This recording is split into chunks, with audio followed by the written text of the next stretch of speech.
Good evening. I'll go ahead and get us kicked off here. This is the January 14th, 2025 regular meeting of the USD 305 Board of Education. Please stand and join me in the Pledge of Allegiance. I pledge allegiance to the flag of the United States of America and to the republic for which it stands, one nation, under God, indivisible, with liberty and justice for all.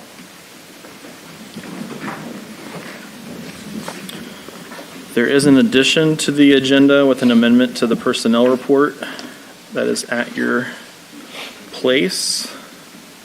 Is there a motion to approve?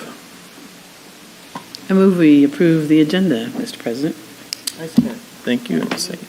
As amended, thanks. And a second from Bonnie. Any further discussion? All those in favor, please raise your right hand. Motion carries 7-0. On to recognitions and presentations. First, You Make a Difference Awards with Jennifer Camion. And Lynn Exline. Jennifer couldn't be here tonight, so you're stuck with me. For the You Make a Difference Awards for tonight, just as a reminder, staff members are nominated by colleagues to receive a You Make a Difference Award for their support of students and the mission of Salina Public Schools. Board of Education members surprise the recipients during their workday with a lapel pin and a handwritten note. So this is a special award. So our first award goes to Leah Nguano. She's a kindergarten teacher at Hughesner Elementary School. Leah teaches with heart and compassion. Her classroom is a school family where every student feels loved, valued, and cared for. Leah's dedication has made an enduring impact on her students and the entire Hughesner community. Thank you, Leah, for making a difference. Michelle Coleman is our second award winner, and she is a kindergarten teacher as well, but at Sunset Elementary. Michelle's love and dedication is evident with her students and the families she works with. When a Sunset family was in need of extra help, she made sure they were taken care of. Her compassionate support, along with her smile and positivity, has truly made a difference. Thank you to Michelle. And finally, Selena Zeiler, who is an ESL teacher at South High School. Selena considers her students' cultures and backgrounds when she designs her lessons. She is dedicated to creating engaging lessons that connect with her students. She continuously strives to improve her craft and cares deeply about the students she teaches. Thank you, Selena, for making a difference.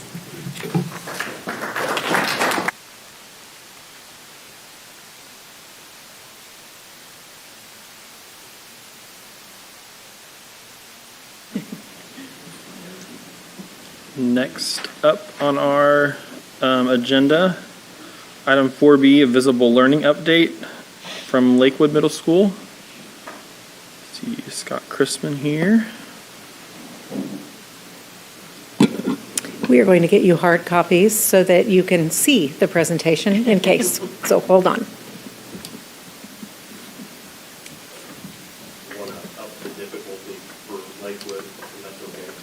That's what we planned for, Mr. Krisman.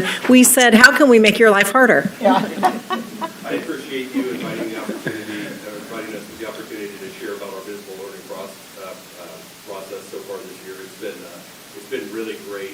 It's led to some really exciting conversations with students. And so with me tonight, we've got Gina Bouch, who's our instructional coach at Lakewood.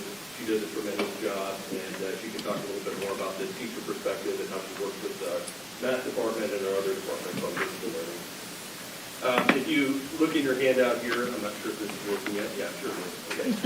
Okay. Our visible learning journey starts with teacher clarity. This is something that our building decided was such a high yield strategy that this is where we wanted to focus our efforts. So we have up here something that John Hattie shares in his book about different impacts that different strategies have. And just to give you a notion on that, if a strategy has an impact of 0.4, that equals about 1 grade levels of growth in a year.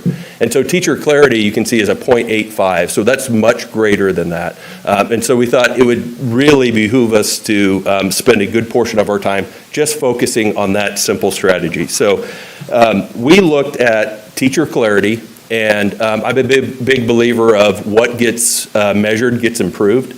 And our walkthrough strategy here for this first semester has been about nothing other than teacher clarity. And you can see the three questions that we have there. One, we want the learning intention and success criteria posted and available to the observer and to the students at all times. We want students to be able to articulate what is it that they are learning, and then we want students to be able to describe how they are successful, how they will know they are successful in what they are learning. So those are the only three things that our administrators are looking for when we go through, and that gives us a good measure of our teacher clarity. Now here's the good news on this, the progress. I enjoy seeing data that moves in the right direction. Every week or every 2 weeks or so, I send an email to our staff on Fridays. I let them see the data to see where we're at as a building. The first one that I sent out was August 20th, so that's about a week and a half, 2 weeks into school there.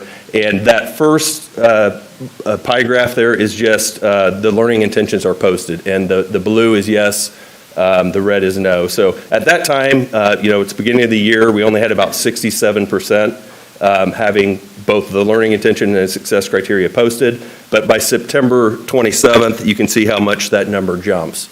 The what are you learning?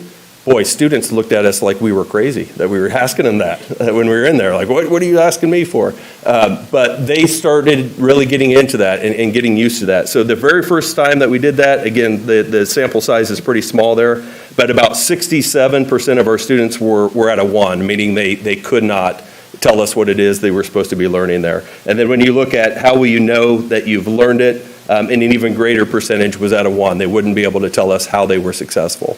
But by September 27th, those numbers grew. You can see the data there. We were up to over, boy, my eyes are really bad, but over 56% it looks like for what is it that you're learning. And then the numbers keep going up there for November 8th and then December 20th. So that's really refreshing to see for staff when you go back and you look in August that we had that very rough data to start, and then by Christmas time, we've already made such big growth. I wanted to give you a few examples of what our classrooms look like. These were towards the beginning of the year, some pictures of learning intentions and success criteria. I think this was like the second day of school in our PE classroom. And so the learning intention there was learning the classroom rules and procedures for PE and how they would know that they were successful. They can successfully demonstrate entering and exiting the gym, all those procedural type things. So that's at the beginning of the year. A couple weeks in, here's a couple different examples. Our math teachers are great, and everybody does it a little bit differently. This particular math teacher has a screen that he has it displayed on, but he also gives it to students so they can evaluate themselves after every lesson, and he has them go back and check their success criteria to see where they're at. I included the picture on the right because this was a really cool lesson. The science teacher had some of that glow germ stuff, and they put it on the hands of the students, and then they just did it at the beginning, not really telling them why they had it on there. And then they went about learning about viruses and bacteria and all of that type of stuff. And then they brought out the UV light at the end, and it looks like a crime scene. And but that was a really good way to go back and say, okay, can we explain the differences between viruses and bacteria and all those types of things. So that was our focus of teacher clarity. We also wanted to take a look at student learner dispositions. And I know you've heard from all of the other schools about their learner dispositions. We started way back in October of 2023. We surveyed our students of what they thought was a good learner. And I have some of the results there. We also wanted to get some feedback from them on the types of feedback they get from teachers, their interactions with teachers, and so on. So we used that information, and we actually led to, we wanted to get some more specific information. So we pulled about 25 students just randomly to interview them to find out a little bit more of what they thought was a good learner. And we settled on these 5. Our building leadership team and our entire building said that these were the 5 things that we were really going to focus on to help students become the best learners that they could be. So cooperation, communication, self-managing, embracing challenges, and being curious. Now, we're a big believer in our building that this does nothing if you just put a poster on a wall. And if you take all 5 at once, you're probably not going to do much. And so we decided on which one do we want to spend a lot of time on first, and we chose self-managing. This one was important to us because we thought it was a nice blend of some of the visible learning stuff with some of the things that kind of get in the way of middle schoolers learning, which is being able to manage themselves. So we took a lot of things from the SEL rubric that we fill in for you guys on the strategic plan rubric, and we used some of that, we modified it a little bit, and we came up with 8 traits that we considered a middle school student, if they were self-managing, that they would do really well. And so we gave this at the start of the second quarter to students, and we had them just fill in where they thought they were at currently. We wanted them to be honest and just fill in where they presently were at. Of course, we did have the big posters and all of that type of stuff in the room, and we talked to teachers about when you notice a student not doing these things, refer to the poster and just kind of get it ingrained to where students are doing this naturally themselves. Looking through on that, we also had some really good help on this. Our Stuco and Civics students, they wanted to break down and do lessons on each of these traits once a week during an advisory. And they did a fantastic job. They made videos for the rest of our student body that we played during advisory, and then we would have students go back and refer to their rubric and where they're at, what progress they've made, and so on. These were just a hoot to watch. They did a fantastic job. They were really good. We had a really, really good like MC for it. So they would start off with a little skit like this of using your learning intentions and success criteria, and the 2 girls in the video talked about, oh man, I'm just not sure what to do, and then he would step in and explain what to do. It was really good. Students really enjoyed it. They liked it a lot more than like just hearing me talk about it, and it gave our kids a really good opportunity to use video, come up with a script, edit, all of that type of stuff. So at the end of the semester, go ahead. They also interviewed their peers, so they got Yeah. to see themselves on the screen as well, and they interviewed teachers, so they got student perspective and teacher perspective, and so that was very good also. So at the end of the semester, I brought in those students that helped create the videos, and I asked them, okay, what do you think is next? We've spent about 9 weeks on this. We've had lessons. We keep referring back to it. We'll share the results that students had at parent-teacher conferences, and they all agreed, boy, I think the next one, Mr. Chrisman, should be embracing challenges. That's really hard for us. So that's what we'll look at second semester. Okay, so one of our tasks for the visible learning this last time was to gather some evidence, and we spent a lot of time with Ms. Flores looking at teacher impact. And so they shared this, what do they call it, a progress and achievement tool, and several teachers chose to use this. And this is an example of a math classroom where a teacher gave a pre-test, and then she did the teaching and had the students do practice, and then she gave it again. And you can see down there that her teacher effect size was a 1.21, which is well above that 4/10. So lots of teachers chose to use that. I used it with my intervention students. I took their test score from their classroom that caused their teacher to refer them to intervention. Then we did our practice and had our intervention sessions. Then I gave them another very similar post-test and then showed the growth as well. Now, the first cycle of intervention, we didn't do so well because it was our first time through. We were just getting started, and it was new for all of us. But then I did it again for the third cycle and saw a much better impact that time through. So it's very definitely a growth process we're all going through. Lots of our teachers still wanted to know how students viewed themselves as learners. And so they wanted to ask them questions about the characteristics of an effective learner. What Mr. Chrisman referenced before, our building leadership team did the interviews and looked at the survey results and all of that. So the rest of the staff hadn't actually got to be hands-on with most of that. And so a lot of them gave surveys to the students. One of the teachers wanted to know whether or not the students felt that she or he, I don't even know who this was, that the teacher was interacting with them throughout the lesson. So at the end of a lesson one day, they did a survey, and she was pleased, or he, to see that 87%, almost 88% of the students said yes, the teacher interacted with them. Some teachers partnered up together and went in and observed each other, looking for a particular I don't know, whatever trait or whatever it was that they wanted to look at, and then they went back and did it again and compared the results. So it's very definitely been a growing opportunity for all of us. I think that was, is there anything Yeah, else? so just to sum up here, moving forward, we're going to continue to look at the learning intentions and success criteria. I want to thank the board for their investment in this PD. It's been really good for our building, and it's really a kind of a change to have students being excited about their learning, having those discussion points with them. It's been a really positive thing for our building, so I'd like to thank the board for that.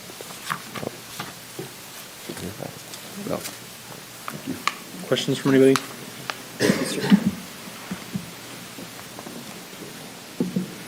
On page 6, you guys, for your teacher, have evidence gathering plans? Yeah, that's I'm presuming correct. that's your standard deviation? Can we look at it here? Yeah, the cohort effect size.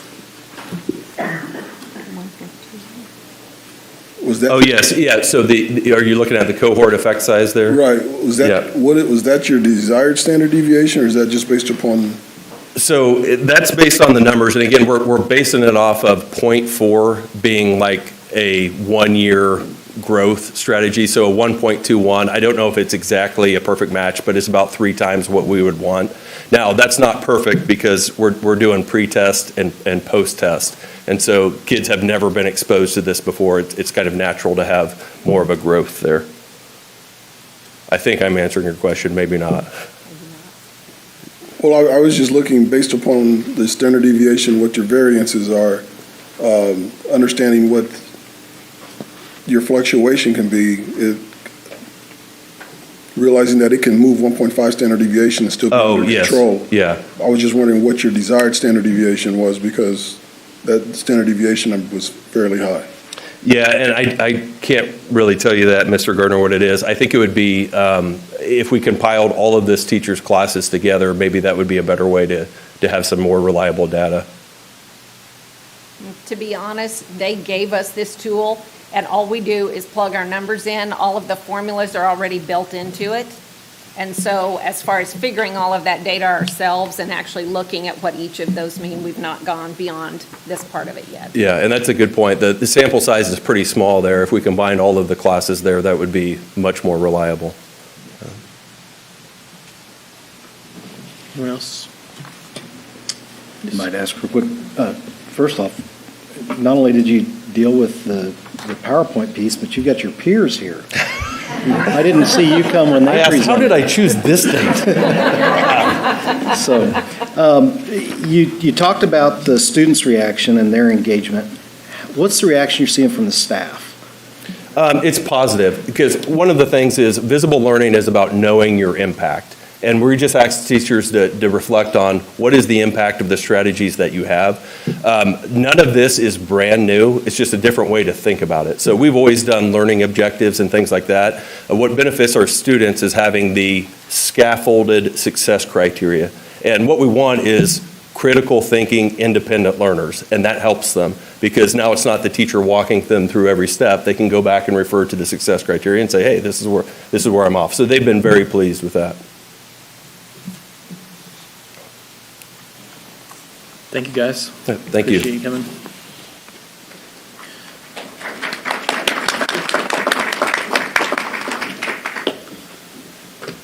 Moving on to item 5 on our agenda, approval of the consent agenda items. Tonight, those items are the minutes of the December 10th, 2024 regular meeting, the personnel report and its amendment, the financial reports, including the December bills list, the treasurer's reports for October and November, November investment report, and November journal entries, approval of an encumbrance listing to Logicalis in the amount of $21,312 for the renewal of the Duo multi-factor authentication software and services, approving a sound system for Salinas Central High School bid to SM Hansen Music in the amount of $32,790.39, approval of the Kansas Preschool Pilot Grant application in the amount of $189,800, approval of the Kansas Early Head Start Child Care Partnership Grant application in the amount of $697,000, Approval of the Kansas Early Head Start Home Visitation Grant application in the amount of $200,000. Approval of the CKCIE request to apply for a grant in the amount of $10,000.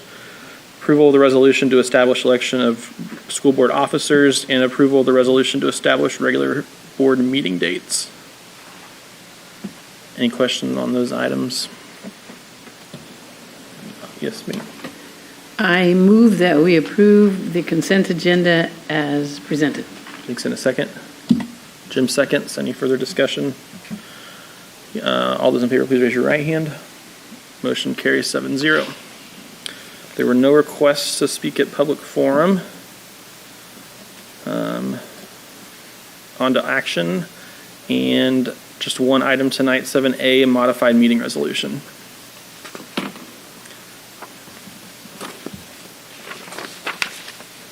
My computer's loading.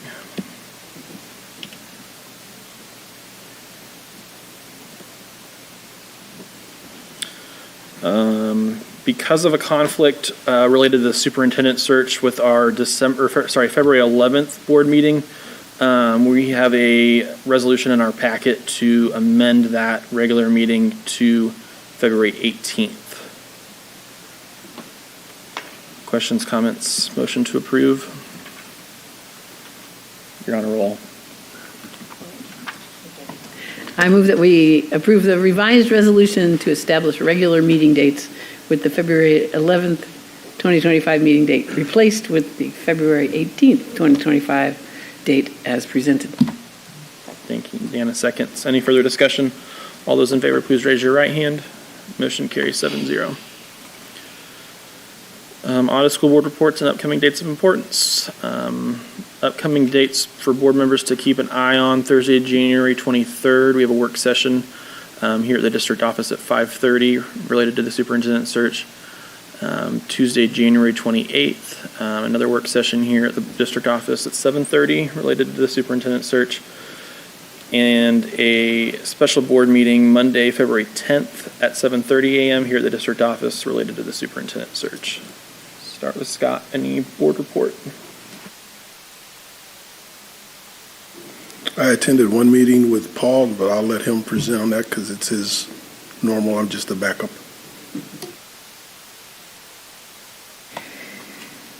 I attended the Parks and Rec Advisory Board, where they're opening a new dog park at Parker Park, which is near Carver Center. And did I already say this? Kenwood Cove, you can get a 15% discount on 2025 memberships if you buy them by the 28th of February. I also attended the CKCIE Board of Control. I don't have any notes on that. I'm sure they were overwhelming. And I finished my songwriting workshops at Meadowlark Elementary, and we wrote wild new versions of Mr. Froggy Went A-Courting. Thank you. Good evening. I was able to attend on the 12th of December Smoky Hill Educational Service Center Executive Board meeting where we joined Mr. Paul Turner and Ms. Christy Hammond of Lawrence Gardner High School, Topeka. They are the principal and assistant principals, respectively. And they provided us an update on the projects and initiatives that are leading in their school this year. Some of the priorities are KISA, supporting staff members, and just for a bit of information, Lawrence Gardner High School falls under the State Department of Corrections. So it's a very enlightening kind of a indulgence of information there. And then as well with Ann, I attended the Salina Parks and Recreation Advisory Committee and discussed the cost quote of the installation of the water splash park area at Jerry Ivy Park, and that may be prohibitive, exactly, in light of what we've come to find out with the quote that came back on it. So there was also other talks of renovations to the Pessinger Family Stadium as well as the Sunset Park demolitions completions. Then on 19th of December, my wife and I were eating dinner, and we were surprised by the sound of caroling outside. And we went outside to look outside, and amazingly pleased to find about 12 of Hughesner's finest teachers gleefully singing beautiful, time-tested classic carols. It was a beautiful, heartwarming experience, and I just want to say thank you to everybody on that. It's good to see something like that coming back. And as well, just this last week as well, attended the Smoky Hill Educational Service Center Executive Board meeting where We conducted our annual cabinet elections. Scott was there in attendance with me, as he had said, and so we established our meeting dates and re-upped our administrator contracts, and we were taking on a virtual tour of Lawrence Gardner High School facility, and truly does it an honor to the moniker of reformatory. So they really do put forth a really big effort, and it's kind of what you can imagine when you think of a corrections school. And they put their best foot forward in trying to make sure that they're doing the best by all the kids that are in there to bring them back into the fold. It was also mentioned that during their graduation in December as well, that one of their speakers was once a former reformed student there in and of himself. So that's just proof in the pudding there. So thank you.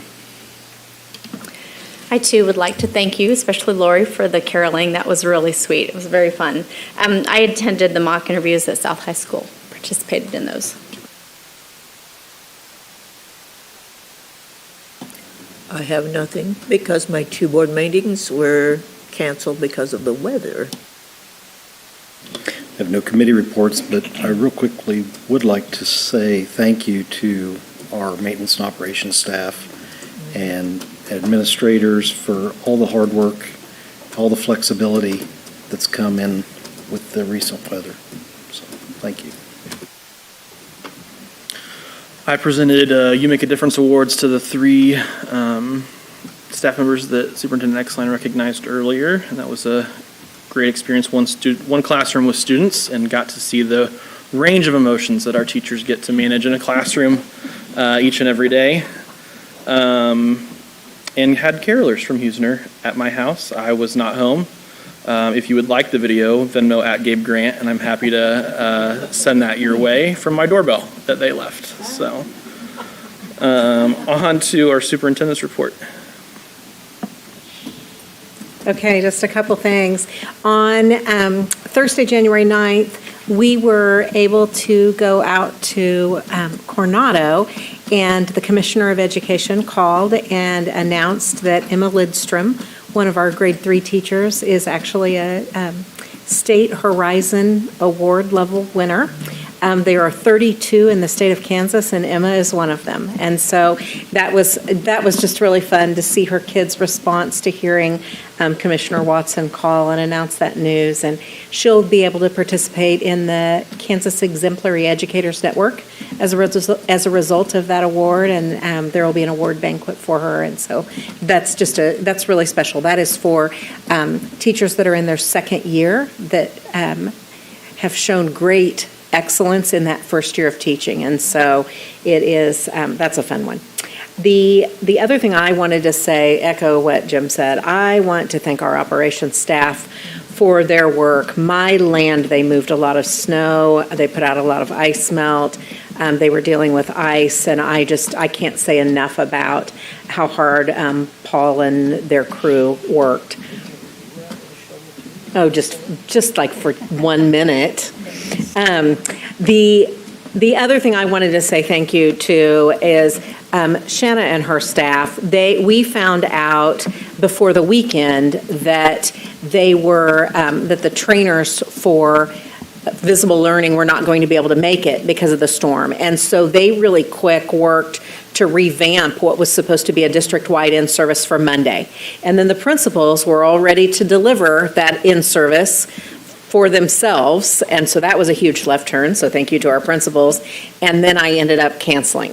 So I just, the willingness to jump in, do what they need to do, whether it is building level leadership, district level leadership, staff, I just can't say enough about the flexibility. And I know that decisions like I made last week are difficult for families. But there are times where that's probably my least favorite decision that I get to make, because in one phone call, I can shut down the entire community. And so I just appreciate everybody's patience with that. And and the flexibility to do what we need to do to keep kids safe. I also want to say that on Mr. Chrisman's presentation earlier, he shared some of the data that our teachers had collected as a result of the last visible learning session, and that was what Mr. Gardner was asking about. And the teachers were supposed to learn, okay, now what do I do with this on Monday? And so more information about that will come. They were just at the point where they were collecting data, and Monday was supposed to be us actually working through that. And so now Shanahan and her department will figure out how exactly will we do that absent that day, and another example of being really flexible. So anyway, just express my appreciation there. Thank you. Now, on to item 11, we have a work session scheduled for our building needs assessments and the kind of preliminary steps of our budgeting process for the year. This will end our live stream. Thanks for those joining us online. We'll take a short recess here and reconvene for that work session.